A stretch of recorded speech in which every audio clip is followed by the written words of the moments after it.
Barnabé era gente como a gente. Meu nome é Fábio Ito e este é o Caminhos do Evangelho. Você deve ter visto o primeiro vídeo de Abraão aqui no nosso canal Gente Como a Gente. E agora eu quero considerar um grande homem do Novo Testamento. Um homem às vezes muito conhecido, mas às vezes nem sempre compreendido, que foi Barnabé. Que Deus não desiste de você apesar de você. Barnabé foi um grande homem de Deus e tem muito a ver com missão.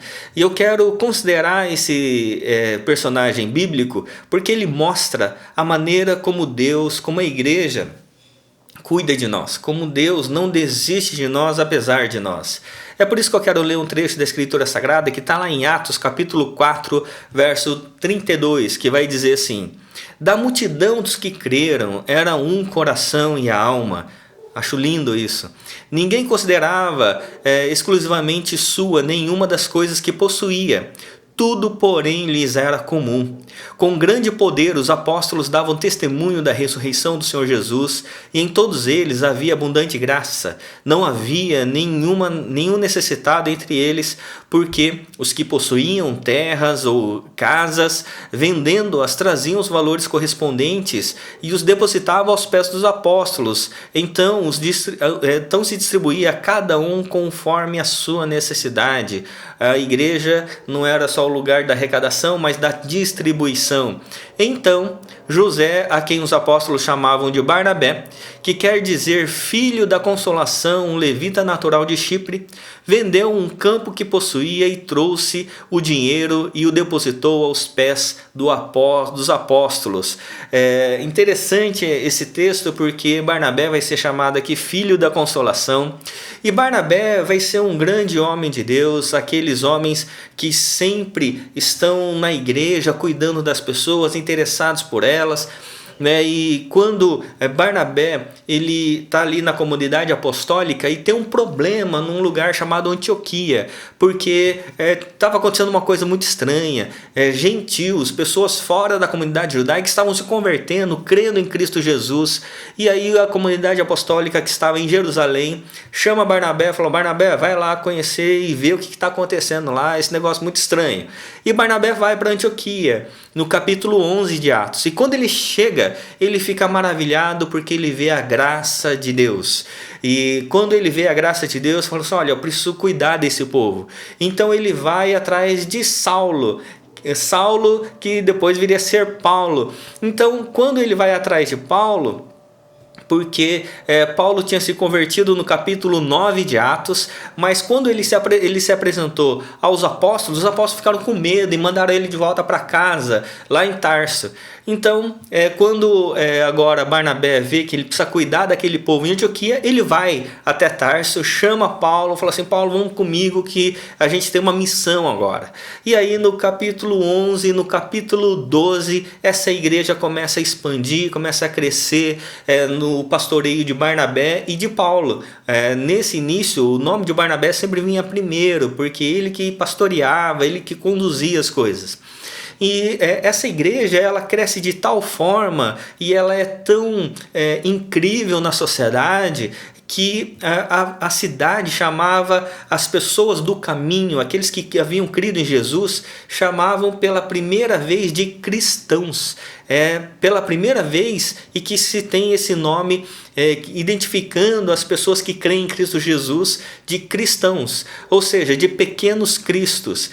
De tal forma como as pessoas viviam, porque as pessoas falavam de Cristo, mas a igreja, a cidade via Cristo na vida das pessoas. No capítulo 13 de Atos, a igreja está reunida, orando, e o Espírito de Deus chama Barnabé e Paulo para formarem agora a primeira viagem missionária.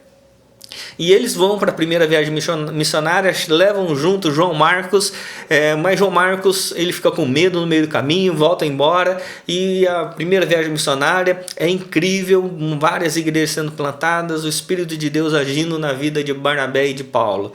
Quando vai começar a segunda viagem missionária, logo depois ali do capítulo 15 de Atos, tem um problema entre Barnabé e Paulo porque Barnabé quer levar João Marcos. Mas Paulo fala assim, não quero levar João Marcos porque ele desistiu no meio do caminho da outra vez, eu não quero que desista novamente. E aí há um problema entre Barnabé e Paulo. Paulo vai chamar Silas e vai começar a segunda viagem missionária, e Barnabé vai junto com João Marcos. E é interessante essa questão porque Barnabé não desiste de João Marcos, apesar das falhas de João Marcos, da mesma forma como Barnabé não desistiu de Paulo, apesar das falhas de Paulo.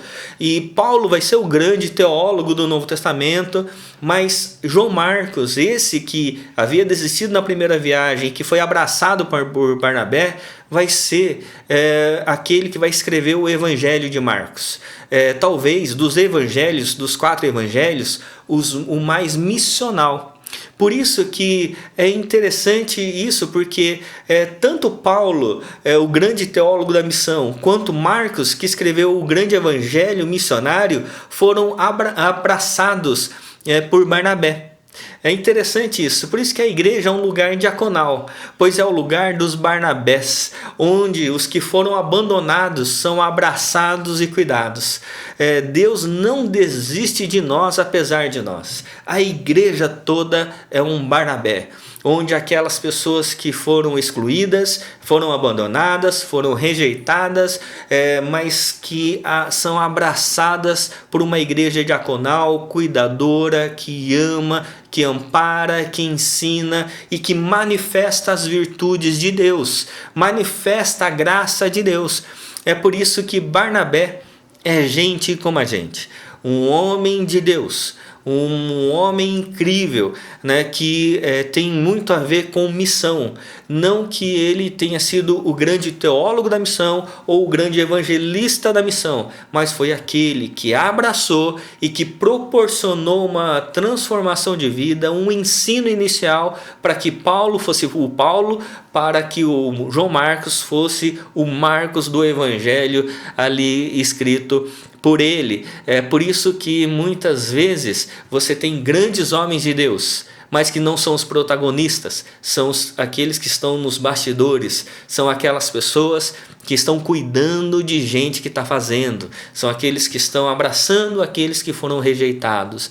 É por isso que você ler a história de Barnabé é incrível, e por isso que missão não é só aquelas pessoas que vão à frente, que tem aquele protagonismo, aquela ousadia. Muitas vezes são aquelas pessoas que estão nos bastidores, cuidando, amparando, ensinando, conduzindo, aconselhando, tratando das feridas.